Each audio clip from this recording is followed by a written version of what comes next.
Hello again, Final Community, Matt here, and it's been a few days since I posted a video. I've been extremely under the weather. I've had a stomach virus, which I'm still only just recovering from. So yeah, I haven't been at work the last 2.5 days. I actually left work early during the week. But I think I'm over the worst of it. My temperature's gone down about 2 degrees compared to what it was. So anyway, with that aside, so I recently found a very interesting record at a Goodwill that I wanted to show, and that is Man on the Moon. Now, I've seen these kinds of records a number of times before in thrift stores, but I don't think I've ever seen this particular one, and never in such good shape either. So let me take it out of the sleeve. Now, of course, as it says, it's all about the moon landings, the flight of Apollo 11, special collector's edition with full-color 8-page commemorative booklet, and it says recorded live at Mission Control, Manned Spacecraft Center, Houston, Texas, and it's narrated by Roy Neal of NBC News, produced with official NASA voice tapes and photographs. Now, a couple of other reasons why I wanted to show this. First of all, like I mentioned, the condition of this is actually just beautiful. There's the spine, here's the back of it with the 3 astronauts. We've got Armstrong, Aldrin, and Collins right there. And you get this very nice booklet. I don't know how well you'll be able to see it, but on the inside here, we have several pages. And you know, they're pretty typical photos from the moon landings, ones that we've all seen before, but it's still nice to have, especially blown up to a good size like this. And of course, this particular one right here is one of the most famous moon photos of all time. In fact, one of the most famous astronomy photos of all time. And then the other reason I wanted to share this is the audio quality is absolutely astounding. I was really kind of taken aback. So it's on the Evolution label. It looks like it's been hardly played, which I suppose would explain the condition. But like I say, when I played this, and I played it through headphones, I've never heard the back and forth between the Apollo 11 crew and Mission Control sound so clear and crisp as I have on this recording. So yeah, I kind of wanted to share this. Now, I don't, as far as I know, it's not really copyrighted because I mean all of the audio is in the public domain, but you know, between the astronauts and Mission Control. So hopefully we're going to be okay with that. I may play a little music with some of it. We'll see how we go. But yeah, we're gonna play through the whole thing. Now, it does last a while. I think it's probably somewhere around 40 minutes, because I did listen to the first side already, and that was about 20 minutes. So I understand if you don't want to stick around for the whole thing, but we're gonna try and play it anyway. And if you do want to stick around, you know, I think it's quite interesting. And we'll just show some moon photos and such. I was gonna go and try to record some footage, but with me being sick, it just hasn't panned out. So I'll show you some footage that I shot last year. I did include this in an older video of mine, but seeing how only about 60 people ever watched that video, I don't think many people have seen it. So I hope you'll forgive me repeating it here. But yeah, let me know what you think. I think these records are kind of fascinating. And like I say, normally I wouldn't touch them because they're not particularly rare. This one seems to be a bit less common than most, just from what I looked up on Discogs and eBay. But I think it is a little less common to find them in such nice condition. And yeah, like I said, just the audio quality, I was just kind of blown away by it. So I've gotten the spirit of things. If you guys want to, I understand if you don't want to listen to the whole thing. If you want to skip through bits of it, completely understand that. Go to around the somewhere around the 25-minute mark in this video. That's, or maybe a few minutes before that, between 20 and 25 minutes. And that's when kind of, you know, all the action's happening, when they're actually starting to land on the moon. So that's all I got for now, guys. Thank you as always for watching, and stick around. We're going to play this. All right, till next time. Bye-bye. Hello, Neil and Buzz. I'm talking to you by telephone from the Oval Room at the White House. And this certainly has to be the most historic telephone call. That was the President of the United States, Richard M. Nixon, talking to astronauts Neil Armstrong and Edwin Aldrin. The time was nearing midnight in Washington on Sunday, July 20th, 1969. They were on the surface of the moon, and it was sunrise there. And now you are in Mission Control, Houston, Texas. The mission of Apollo 11, Man on the Moon, has just been completed. For the first time in weeks, it is quiet here. The television screens are dark. A few amber lights still flicker at consoles, beckoning flight controllers who have left their positions. A soft electronic hum still permeates the atmosphere to remind us that the giant is only sleeping, resting after 8 days of creation. For 8 days, 3 hours, 18 minutes, and 21 seconds, this room has reverberated to the sounds of Apollo 11. 3 men, Neil Armstrong, Edwin Aldrin, and Michael Collins, turned man's dream into reality as they flew off to the moon and landed, explored, took off, and came home. This is their flight log, recorded by their own voices as they lived the mission and reported its dramatic moments in conversation with Apollo Control. Day 1, July 16, 1969, 9:32 a.m. Eastern Daylight Time at the Kennedy Spaceport. 30 seconds and counting. Astronauts report it feels good. T-minus 25 seconds. 20 seconds and counting. T-minus 15 seconds. Guidance is internal. 12, 11, 10, 9. Ignition sequence starts. 6, 5, 4, 3, 2, 1, 0. All engine running. Liftoff. We have a liftoff. 32 minutes past the hour. Liftoff on Apollo 11. Tower cleared. The giant stack of the Saturn Apollo, 363 feet of gleaming white equipment being pushed up through the blue skies of Florida by the force of the first stage engine, 7.5 million pounds of thrust, sending Apollo 11 on its way toward space. The commander, Neil Armstrong, civilian, 38 years old, veteran test pilot, making his second journey into space, leaving his wife and 2 sons behind as he sets out on man's greatest adventure. With him, Edwin Aldrin, nicknamed Buzz, the lunar module pilot, a 39-year-old lieutenant colonel in the United States Air Force. Aldrin also making his second space voyage, married, the father of 3 children, 2 sons and a daughter. The command module pilot is Michael Collins, age 38, also an Air Force lieutenant colonel going into space for the second time, the father of 2 young daughters and a son. We're predicting third stage shutdown at 11 minutes 42 seconds. Velocity 25,254 feet per second. Downrange 1,400 miles now. Altitude 102.8 nautical miles. Shutdown. Shutdown right on time. 1.4 by 103.6. Roger, shut down, and we copy 101.4 by 103.6. They are in orbit, spinning round the world at a speed of 17,000 miles an hour, at an altitude of more than 100 miles. Once around the world and halfway round again. Finally, as the spacecraft flies over the Pacific Ocean, Mission Control communicator Bruce McCandless talks to the crew as the third stage engine is fired a second time and they are outward bound. Apollo 11, this is Houston. Slightly less than 1 minute to ignition, and everything is go. Roger.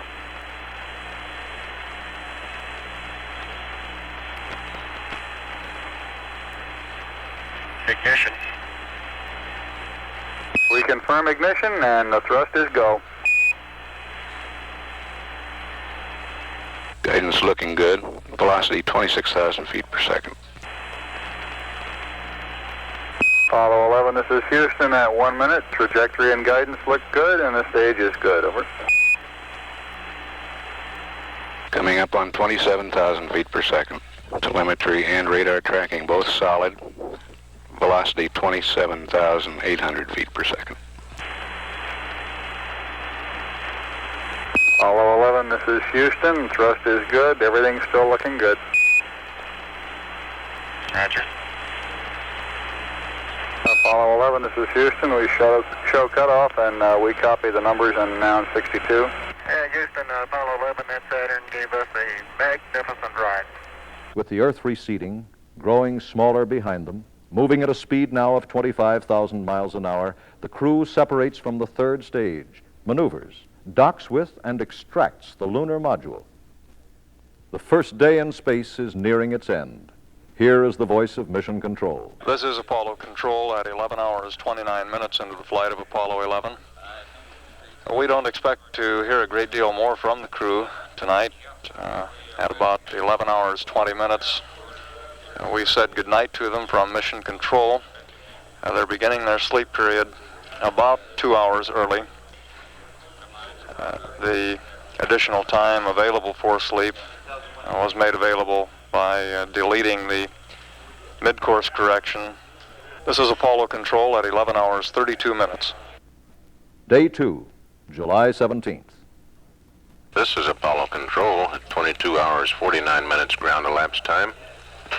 Crew has been awake for some time, according to the surgeon. Spacecraft communicator here in Mission Control with the green team, Bruce McCandless, is standing by to make a call to the crew. He's in the process of taking over from Ron Evans. Flight Director Cliff Charlesworth has asked that he make a call to the crew. We're standing by for this call momentarily. Apollo 11, Apollo 11. This is Houston, over. Morning, Houston. Apollo 11. Roger, Apollo 11. Good morning. If you're interested in the morning news, I've got a summary here from PAO, over. Okay, we're all listening. Okay, from Jodrell Bank, England, via AP.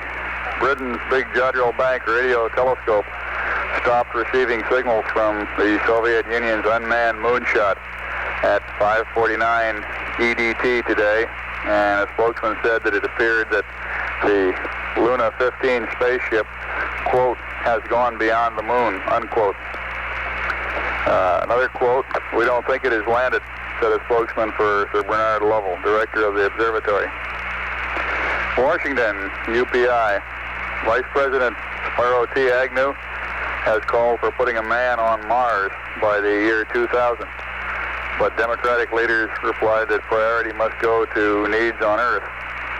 By United Press International, initial reaction to President Nixon's granting of a holiday Monday to federal employees so that they could observe a national day of participation in the Apollo 11 moon landing mission mostly was one of surprise. Hempstead, New York.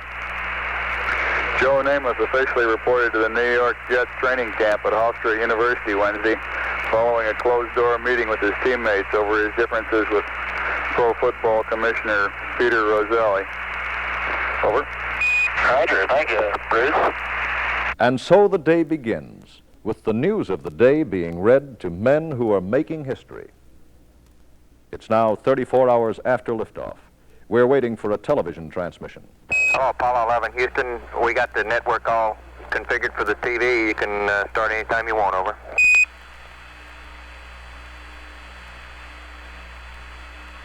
Okay, 11, we have a picture. We see the Earth right in the center of the screen, over.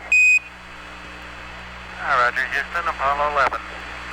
Calling in from about 130,000 miles out. And we'll zoom our camera in slowly to get the most magnification we can. Over. Roger. This view is coming to us from about 129,000 nautical miles.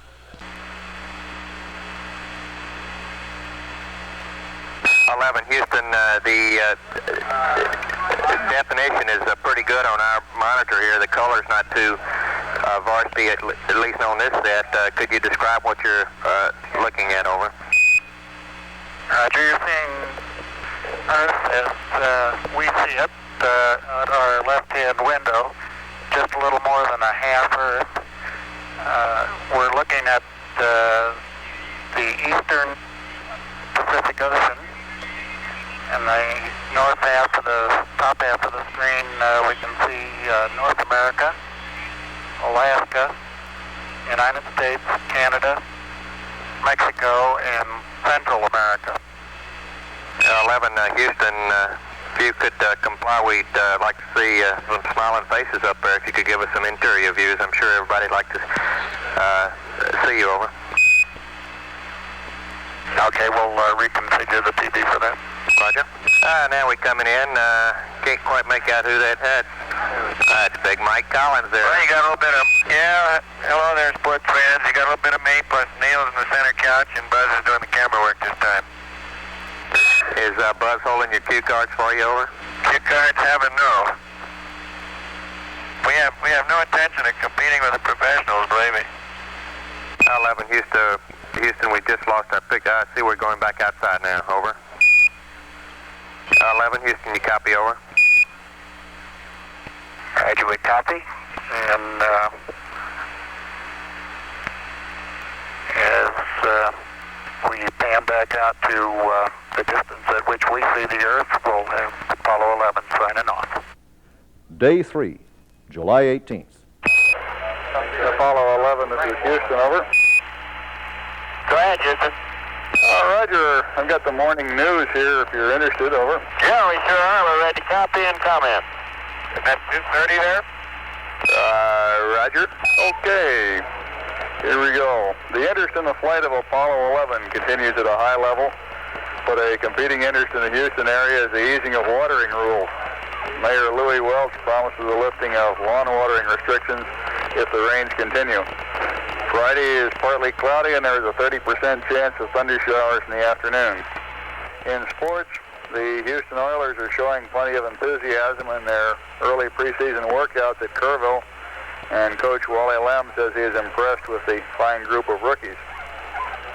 And in Corby, England, an Irishman, John Coyle, has won the world's porridge eating championship by consuming 23 bowls of instant oatmeal in a 10-minute time limit from a field of 35 other competitors, over. I'd like to enter Aldrin in the oatmeal eating contest next time. See pretty good at that. He's doing his share up here. 55 hours and 35 minutes into the mission. The astronauts are preparing to go into the LEM. The event is being televised back to Earth. 11 Houston, we're really amazed at the quality of the picture up in the tunnel. It's really superb, over. That is, considering the amount of light up in there. Roger, we're about to open the hatch now. Right. There's that same guy that when you open up the doorway, he's waiting there for you and he turns the lights on.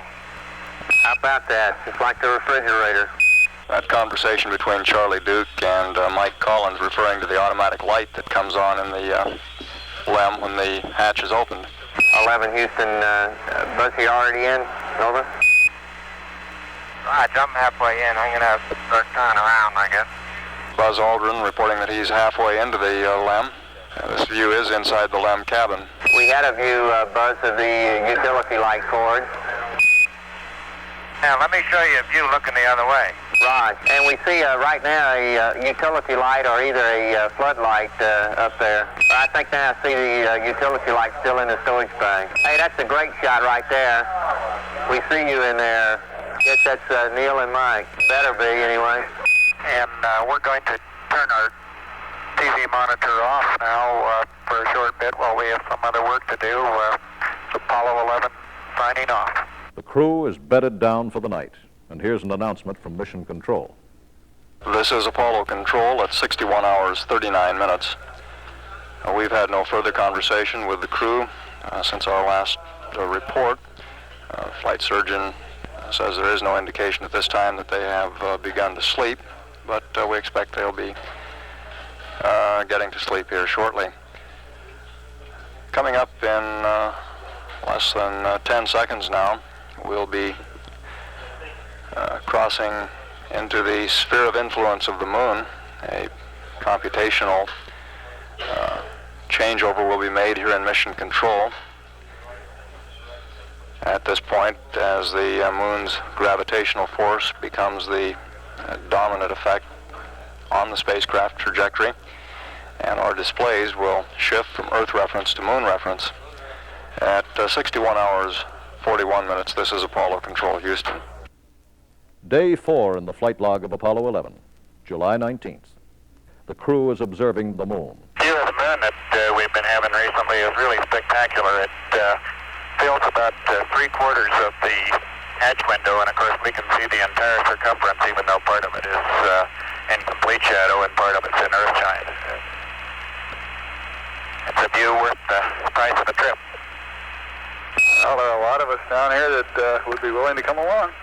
That was Neil Armstrong. I hope you get your turn in soon. One of these days we'll be able to bring the whole motor along, I hope. Save a lot of antenna switches. That's Charlie. The MOCR is the Mission Operations Control Room. It's the control center here.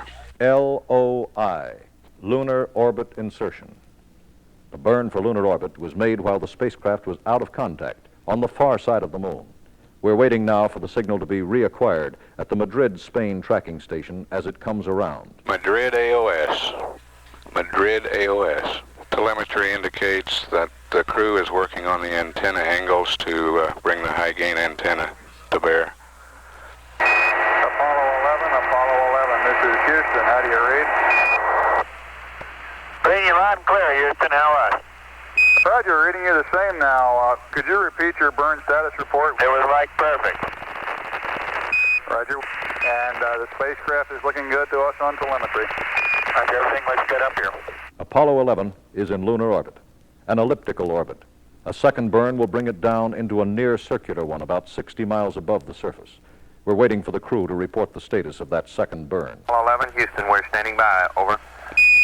VGY minus 0.0. VGZ minus 0.1. Delta VC minus 5.2. Fuel 362. Aux 364. Unbalanced plus 50. And our post-burn now 94s. 66.1 by 54.4. Go ahead. Roger, copy the burn report. Sounds good. You heard that report from Commander Neil Armstrong indicating that LOI-2 came off almost precisely as planned. This is Apollo Control Houston at 87 hours 31 minutes now into the flight Apollo 11. The Apollo 11 spacecraft continues on its front side pass above the moon. We're now less than 10 minutes away from loss of signal. The Apollo 11 crew and currently in their rest period.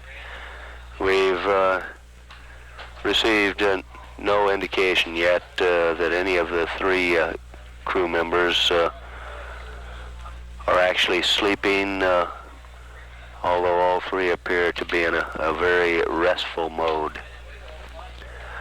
This will be the final sleep period for the crew. Now at the threshold of their prime mission objective, the final sleep period prior to landing on the lunar surface and returning. This is Apollo Control Houston. Day number 5, July 20, 1969. The big day.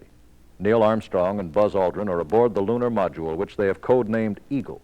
Mike Collins is alone in the command and service module, codenamed Columbia. Hello, Eagle Houston, we're standing by. Over. Eagle Houston, we see you on the steerable. Over. Roger, Eagle, I'm docked. Roger, how does it look? Neil? Eagle has wings. Raj. Looking good. You got a fine-looking flying machine there, Eagle, despite the fact you're upside down. Somebody's upside down. The two spacecraft are flying in formation. Once around the moon, and Eagle, with Armstrong and Aldrin aboard, fires its engine to start the descent. Communication is reestablished as they come out from behind the moon. Columbia, Houston, over. Houston, Columbia, reading you loud and clear. How many? Roger, bye-bye, Mike. How did it go? Over. Listen, babe, everything's going just swimmingly. Beautiful. Great. We're standing by for Eagle. Okay, he's coming along. We have acquisition of signal from the LEM. Houston, Eagle, how do you read? Bye-bye, Eagle. We're standing by for your burn report. Over. Roger, the burn was on time. Residuals, minus 0.1, minus 0.2, minus 0.7. And we used the pings, now 86 for Delta VZ, which was 9.5, versus yours, which was 9.1, and I believe that may explain the difference. Apogee, 57.2, Paraloon, 9.1, Sun check, the 3 marks, noun 20 minus noun 22, plus 0.19, plus 0.16, plus 0.11. Over. Right, copy. Looks great. Guidance says we're a go. Now 12 minutes 54 seconds to ignition. Gene Kranz just advised his flight controllers we're off to a good start. Play it cool. The final descent. Eagle, Houston, you're a go to continue. Go at 4 minutes. Roger, you're a go to continue power descent. You're a go to continue power descent. Roger. Altitude 40,000. At the Earth, right out our front window. Houston, you're looking at our Delta H. That's affirmative. Program alarm. Looking good to us, over. 1202. Good radar data. Altitude now 33,500 feet. Give us a reading on the 1202 program alarm. Roger, we got you. We're going at alarm. Throttle on time. Roger, copy, throttle down. Throttle down. Better in the simulator. Roger. Bags and things look real close. Altitude now 21,000 feet, still looking very good. Velocity down now to 1,200 feet per second. You're looking great to us, Eagle. Altitude 13,005. Velocity 9,100 feet per second. Made it switch over time, please, Houston. Roger, stand by. You're looking great at 8 minutes. Correction on that velocity, now reading 760 feet per second. Eagle, you're looking great. Coming up 9 minutes. We're now in the approach phase, everything looking good. Altitude 5,200 feet. Manual attitude control is good. Roger, copy. Altitude 4,200. Houston, you're a go for landing, over. Roger, understand. Go for landing. 3,000 feet. Copy. Alarm. 1201. 1201. Roger, 1201 alarm. We're go. Same type. We're go.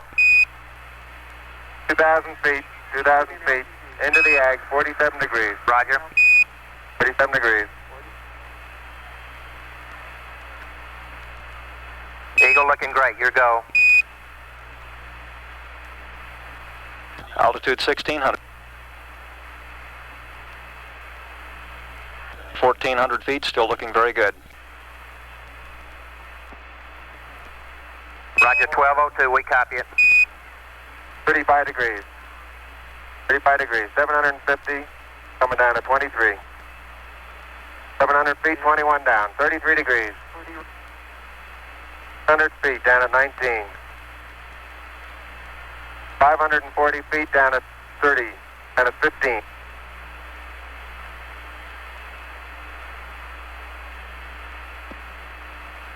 Okay, 400 feet down at 9. Gate forward.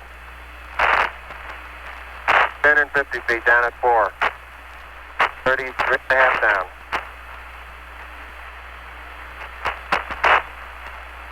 They're pegged on horizontal velocity. 300 feet down, 3.5. 47 forward. Put up. Down 1.5 down. 70.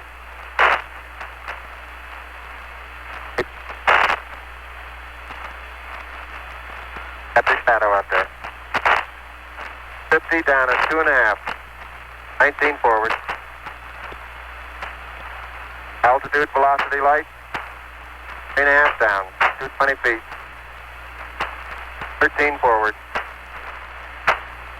11 forward, coming down nicely. 200 feet. 4.5 down. 5.5 down. 160 feet. 6.5 down. 5.5 down. 9 forward.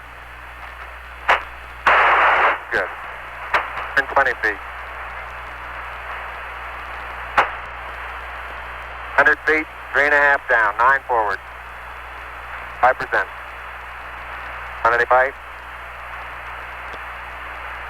Okay, 75 feet.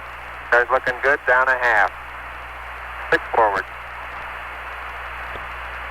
60 seconds. Lights on. 6. Down 2.5. Forward. Forward. That's 40 feet down 2.5. Picking up some dust. 30 feet, 2.5 down. Straight shadow. 4 forward. 4 forward. Drifting to the right a little. 20, down a half. 30 seconds. Forward. Good. Okay.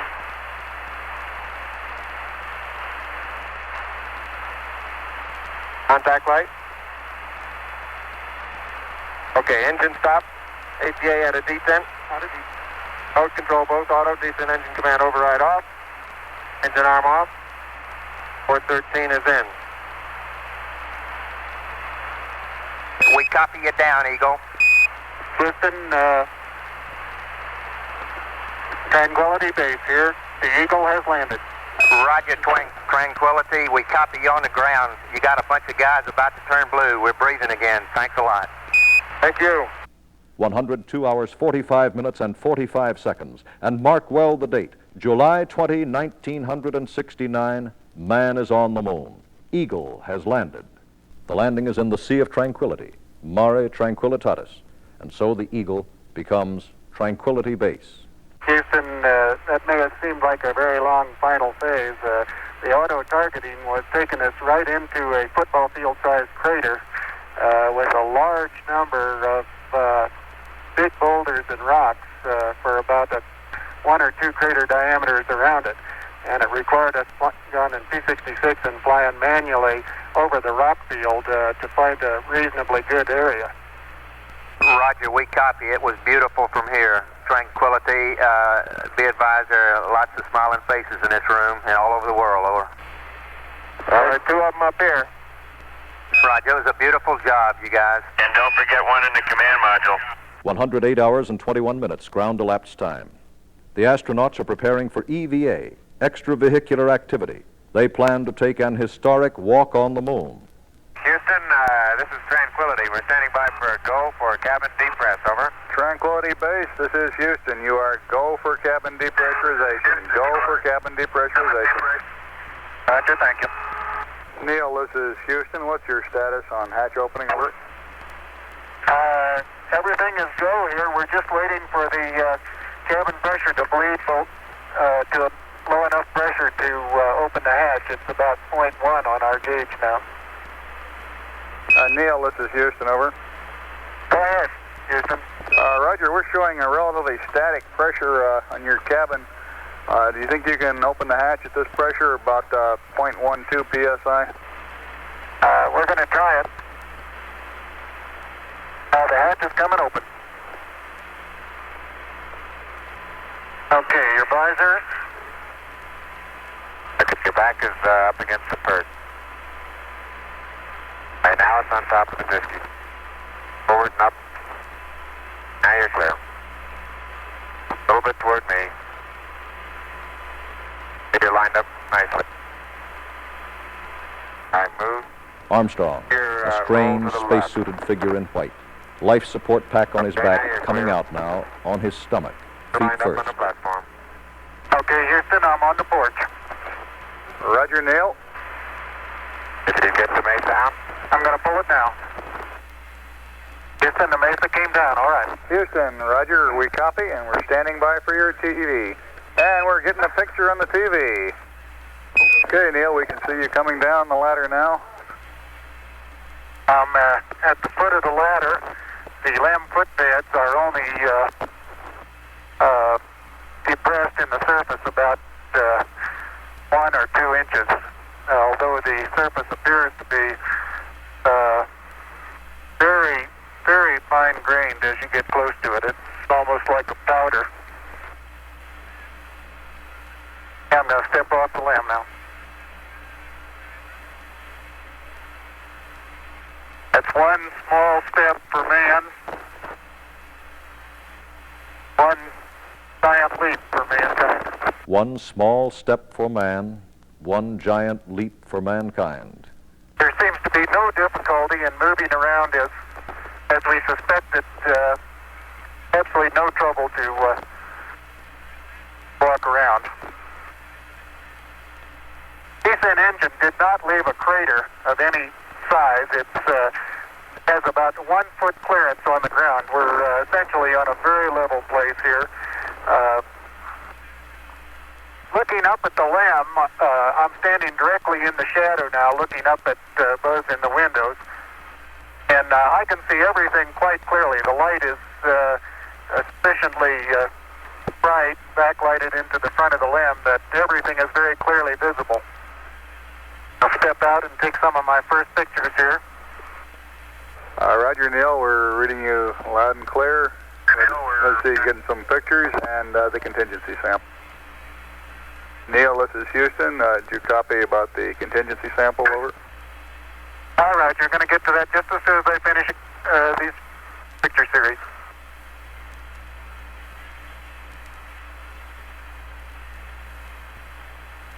Okay, going to get the contingency sample there, Neil. All right. It's very interesting. It's a very soft surface, but here and there where I plug with the contingency sample collector, I run into very hard surface, but it appears to be very cohesive material of the same sort. Try to get a rock in here. Get the couple.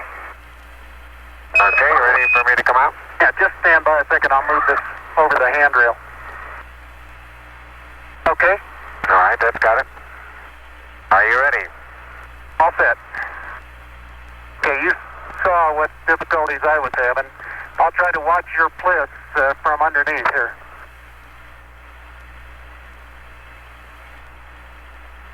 How far are my feet from the edge? Okay, you're right at the edge of the porch. Okay. Small little foot movement. Arching of the back. Helmet comes up and clears the bulkhead without any trouble at all. That's good. Now I want to back up and partially close the hatch. Making sure not to lock it on my way out. Particularly good thought. That's our home for the next couple hours. We want to take good care of it. Okay, I'm on the top step and I can look down over the RCU and landing gear pad. It's a very simple matter to hop down from one step to the next. Yes, I found it to be very comfortable, and walking is also very comfortable. You've got 3 more steps and then a long one.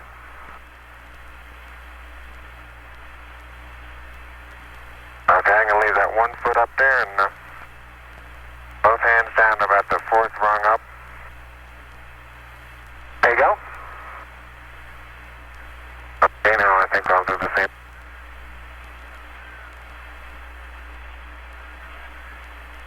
A little more. About another inch. There, you got it? That's a good step. Yep. About a 3-footer. Beautiful view. Isn't that something? Magnificent sight out here. Magnificent desolation. 2 men, Americans, are on the gray, rock-strewn surface of the moon. This is science fiction turned into fact. Their bulky spacesuits, the ungainly lunar module, the morning sun, lending an effect of unreality. But this is very real, televised back to Earth and an audience of 500 million people. Bill is now unveiling the plaque. For those who haven't read the plaque, we'll read the plaque that's on the front landing gear of this LEM. There's 2 hemispheres, one showing each of the 2 hemispheres of Earth. Underneath it says, "Dear men from the planet Earth, first set foot upon the moon, July 1969 AD. It came in peace for all mankind." It has the crew members' signatures and signature of the President of the United States. Houston, Columbia on the high gain, over. Columbia, this is Houston reading you loud and clear, over. Yeah, reading you loud and clear. How's it going? Roger, the EVA is progressing beautifully. I believe they're setting up the flag now. Great. I guess you're about the only person around that doesn't have TV coverage of the scene. That's all right. I don't mind a bit. How is the quality of the TV? Oh, it's beautiful, Mike. It really is. Oh, geez, that's great. Is the lighting halfway decent? Yes, indeed. They've got the flag up now, and you can see the stars and stripes on the lunar surface. Beautiful, just beautiful. Tranquility Base, this is Houston. Could we get both of you on the camera for a minute, please? Neil and Buzz, the President of the United States is in his office now and would like to say a few words to you, over. That would be an honor. Go ahead, Mr. President. This is Houston out. Hello, Neil and Buzz. I'm talking to you by telephone from the Oval Room at the White House. And this certainly has to be the most historic telephone call ever made. I just can't tell you how proud we all are of what you... For every American, this has to be the proudest day of our lives. And for people all over the world, I am sure they too join with Americans in recognizing what an immense feat this is. Because of what you have done, the heavens have become a part of man's world. And as you talk to us from the Sea of Tranquility, it inspires us to redouble our efforts to bring peace and tranquility to Earth. For one priceless moment in the whole history of man, all the people on this Earth are truly one. One in their pride in what you have done, and one in our prayers that you will return safely to Earth. Thank you, Mr. President. It's a great honor and privilege for us to be here representing not only the United States, but men of peace of all nations, and with interest and a curiosity and with a vision for the future. Honor for us to be able to participate here today. And thank you very much, and I look forward, all of us look forward to seeing you on the Hornet on Thursday. Look forward to that very much, sir. Buzz, this is Houston. It's about time for you to start your EVA closeout activities. Roger. Let's press on with getting the close-up camera magazine and closing out of the sample return container. You're running a little low on time. Roger. We want to keep a good margin in those portable life support systems. Adios, amigo. Hey. Anything more before I head on up, Bruce? Negative. Head on up the ladder, Buzz. Okay, I'm heading on in. Okay. Neil, this is Houston. Did you get the Hasselblad magazine? Yes, I did. And we got about, I'd say 20 pounds of carefully selected, if not documented, samples. Houston, Roger. Well done. Out. Now start arching your back. That's good. Plenty of room. Plenty of room. All right, arch your back a little. Your head's up against. Roll right just a little bit. Head down. And in good shape. Thank you. Now move your foot and I'll get the hatch. Okay. Okay, the hatch is closed and latched and verified secure. The hatch is closed. Man has left his footprints on the surface of the moon. It's day 6 in the flight log of Apollo 11, 124 hours and 18 minutes. A countdown begins at Tranquility. It's time to take off. At the Kennedy Spaceport, this type of operation is manned by thousands of people. At Tranquility Base, Armstrong and Aldrin are alone. This is their moment of truth. The equipment must work. Coming up on 2 minutes. Mark, T minus 2 minutes. Got your guidance, steering, and yags. Okay, master arm on. Guidance reports both navigation systems on Eagle are looking good. 9, 8, 7, 6, 5. Port stage, engine arm ascent. Proceed. Beautiful. 26, 36 feet per second up. Very smooth. Very quiet ride. There's that one crater on there. 1,000 feet high, 80 feet per second vertical rise. Eagle Houston, request manual start override. Roger. 2,600 feet altitude, 130 feet vertical rise rate. A little bit of slow wallowing back and forth. Not very much thruster activity. Roger, mighty fine. That's 1,000. 170 up, beautiful. 14,000. That band looks like it's holding good, Houston. Roger, we concur. It's great. 1,400, 185. I'm going right down US 1. Eagle Houston, you're still looking mighty fine. And 800 to go. 700 to go. Okay, I'm going to open up the main shutoffs. SNC closed, pressure's holding good, cross speed off. 350 to go. Stand by on the engine arm. 90, okay, off, 50. Shut down. We got 53373, 32.8 feet per second, 60,666. Eagle, roger, we copy. It's great. Go. All right, Roger, Houston. Eagle is back in orbit.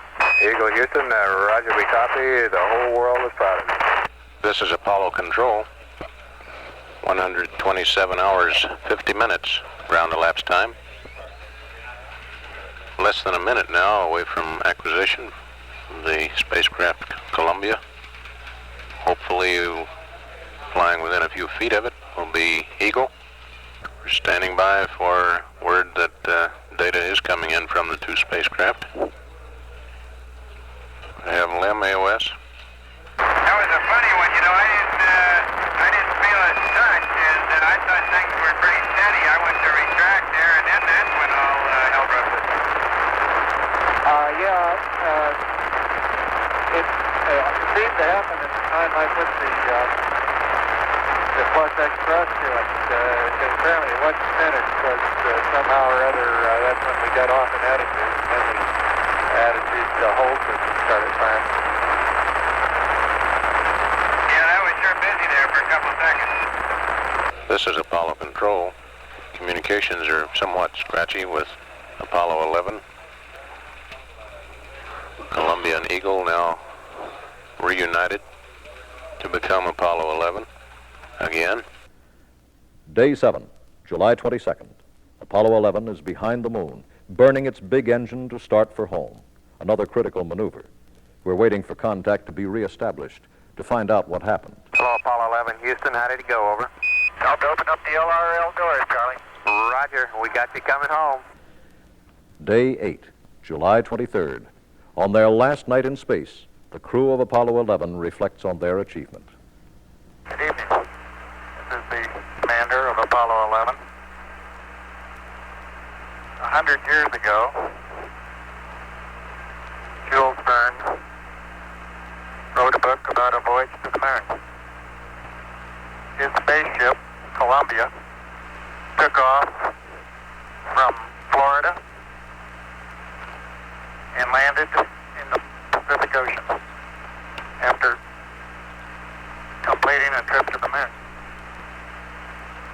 Seems appropriate to us to share with you some of the reflections of the crew as the modern-day Columbia completes its rendezvous with the planet Earth in the same Pacific Ocean tomorrow.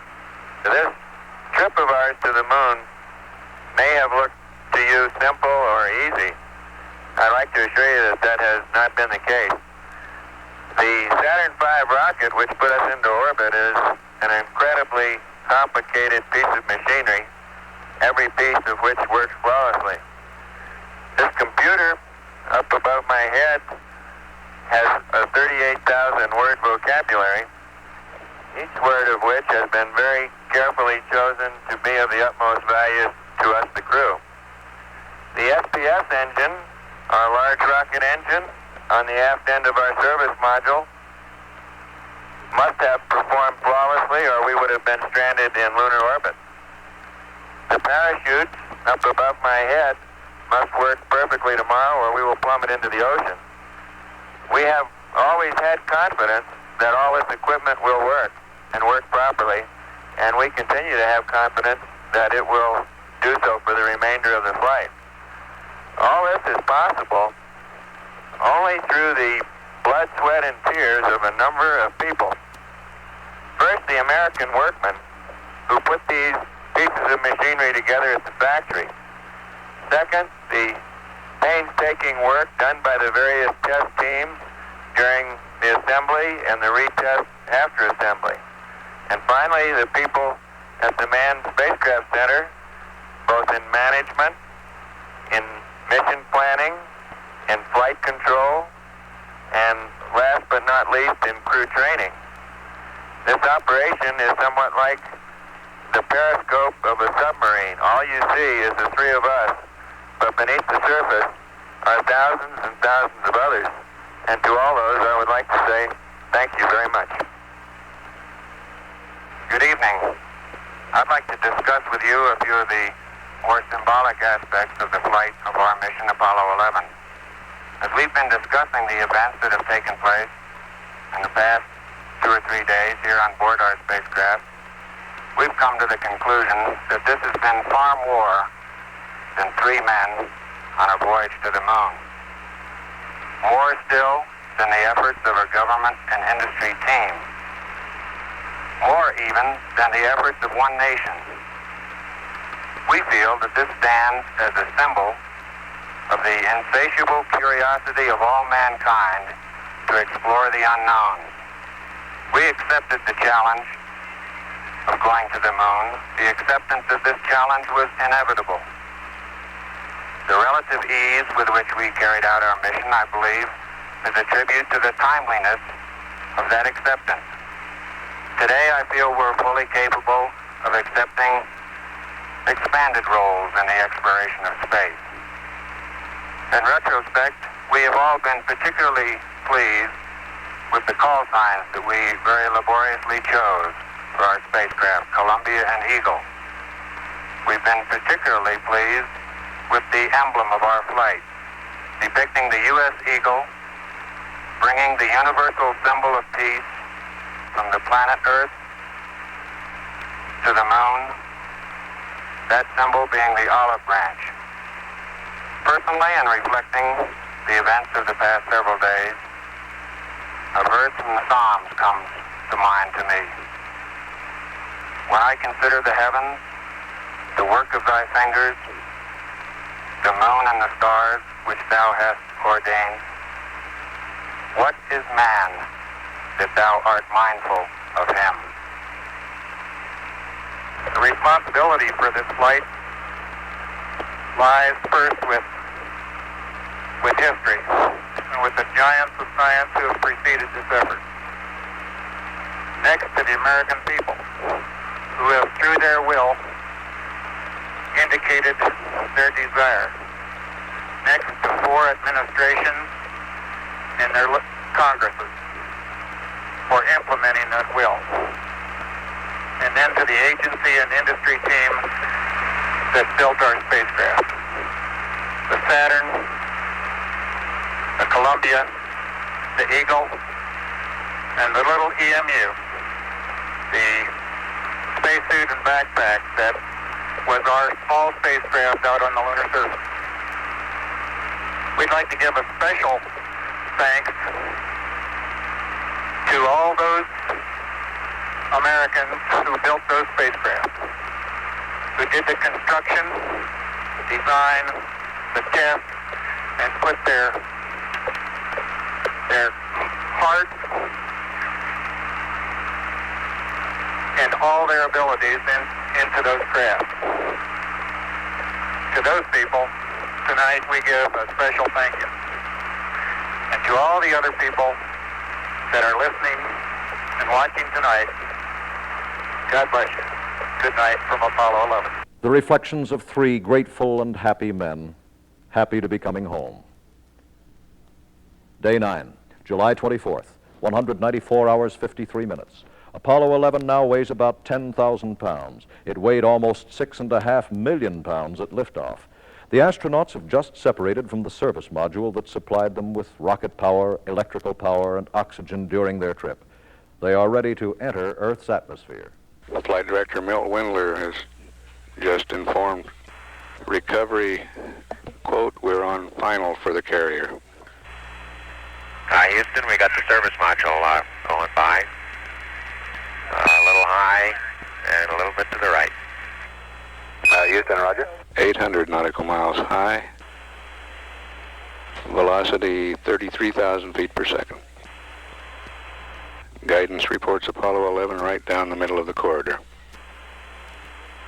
7 minutes away from entry. We're in the moon, whipping by the field of view right now. Roger, copy. 11 Houston, we'll have you for about 3 more minutes through Redstone and then pick you up after blackout through Orion. Roger. Apollo 11 lined up right down the middle of the entry corridor. Velocity is now 35,578 feet per second. We're a minute and 45 seconds from entry. Blackout will begin 18 seconds after entry. And 11 Houston, you're going over the hill there shortly. You're looking mighty fine to us. See you later. After the communications blackout of entry, we're waiting for contact to be reestablished. The Hornet reports Airboss 1 has visual contact. Apollo 11, Houston, through Orion, standing by. Over. The Hornet now reports a visual contact from the recovery ship. Apollo 11 reports right on. We take that to mean that the drogue's deployed on time. 169.15. Apollo 11 should be on main chutes now. Hornet reports a sonic boom a short time ago. We're just under 4 minutes to landing. We will continue to monitor for any conversation between the spacecraft and recovery forces, but we will not initiate a call from now on to the spacecraft from the control center. Apollo 11, this is Hornet, over. Apollo Hornet, this is Apollo 11 reading your loud and clear. Our position 1330, 6915. 11 Hornet, copy. Hornet has voice contact.